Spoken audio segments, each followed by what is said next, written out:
काशी मथुरा की लिस्ट में संभल का भी नाम जुड़ गया है, क्योंकि संभल में मस्जिद से जुड़ा एक विवाद अदालत की चौखट तक पहुंच गया। हम बात कर रहे हैं संभल के शाही जामा मस्जिद की, जिसको लेकर एक नया विवाद खड़ा हो गया है। दरअसल हिंदू पक्ष ने दावा किया है कि शाही मस्जिद हरिहरनाथ मंदिर को तोड़कर बनाई गई।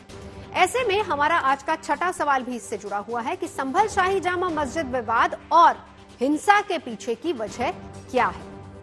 हिंदू पक्ष ने स्थानीय अदालत में इस संबंध में एक वाद दाखिल किया है, जिसके बाद कोर्ट ने मस्जिद के सर्वे का आदेश दिया और उसी सर्वे के दौरान संभल में बवाल खड़ा हो गया।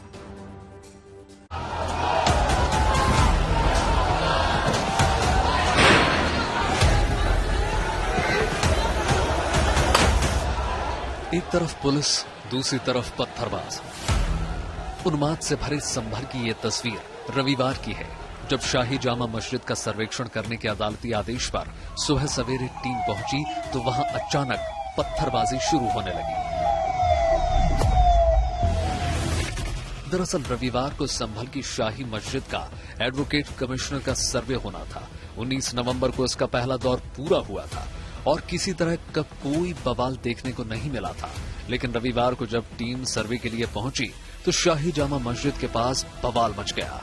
स्थिति इतनी खराब हो गई कि कड़ी सुरक्षा के बीच सर्वे की टीम को मस्जिद से निकालना पड़ा।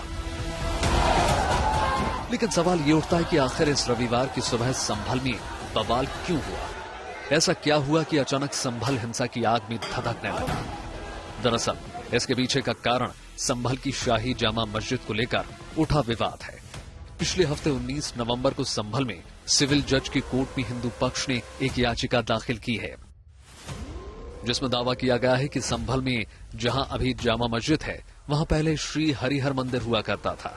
हिंदू पक्ष का दावा है कि बाबर ने 1529 में मंदिर को तोड़वाकर मस्जिद बनवा दिया था। 95 पेज की याचिका में हिंदू पक्ष ने 2 किताब और एक रिपोर्ट को आधार बनाया। इसमें बाबरनामा और आईने अकबरी किताब और भारतीय पुरातत्व सर्वेक्षण की 150 साल पुरानी रिपोर्ट शामिल है। 1529 में बाबर ने इस जगह को मंदिर को तोड़ के यहाँ पे तथाकथित मस्जिद के रूप में कन्वर्ट करने की कोशिश की थी और आज उसी के लिए यहाँ पे दावा पेश किया गया है, क्योंकि ये एक एएसआई प्रोटेक्टेड एरिया है और एएसआई प्रोटेक्टेड एरिया में किसी भी तरह का अतिक्रमण नहीं हो सकता है।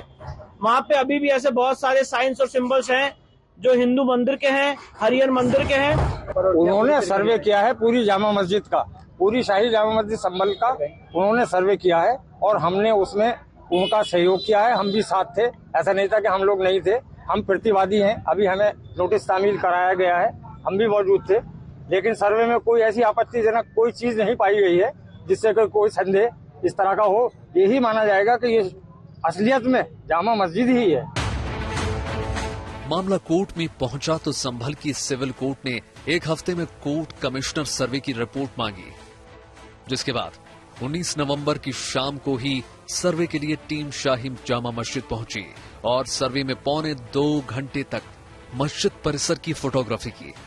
19 तारीख को सर्वे पूरा नहीं हुआ था, इसलिए सर्वे की टीम ने 24 नवंबर का सर्वे के दूसरे चरण के लिए समय तय किया। और जब 24 नवंबर को शाही जामा मस्जिद में टीम पहुंची तो वहां बड़ा बवाल खड़ा हो गया और पत्थरबाजी के साथ हिंसा भड़क गई। हालांकि इलाके में पत्थरबाजी की वजह से लोगों में फैली अफवाह थी। मस्जिद के बाहर लोगों को लगा कि मस्जिद के अंदर टीम खुदाई कर रही है। हिंदू पक्ष के दावों को जामा मस्जिद के वकील बेबुनियाद बता रहे हैं। जामा मस्जिद पक्ष के वकील का दावा है कि मस्जिद किसी मंदिर को तोड़कर नहीं बनाई गई थी, बल्कि तकी मीर बेग ने उसको बनवाया था। हम मुसलमानों के दिल में ये बात घर कर गई है कि अब उनकी मस्जिदों को टारगेट बनाया जा रहा है। और पहले तो 3 या 4 मस्जिदें ऐसी थीं जिन पर विवाद की बात कही जाती थी, लेकिन अब ये आम एक यानी फैशन सा होता जा रहा है कि किसी भी मस्जिद के लिए न्यायालय चलाया जाया जाता है और वहाँ सर्वे की बात की जाती है।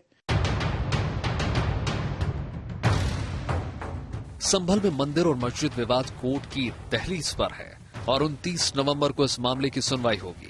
इसी दिन सर्वे टीम कोर्ट में अपनी रिपोर्ट पेश करेगी। ऐसे में अब इंतजार शुक्रवार का है। संभल से हिमांशु मिश्रा के साथ bureau report, good news today.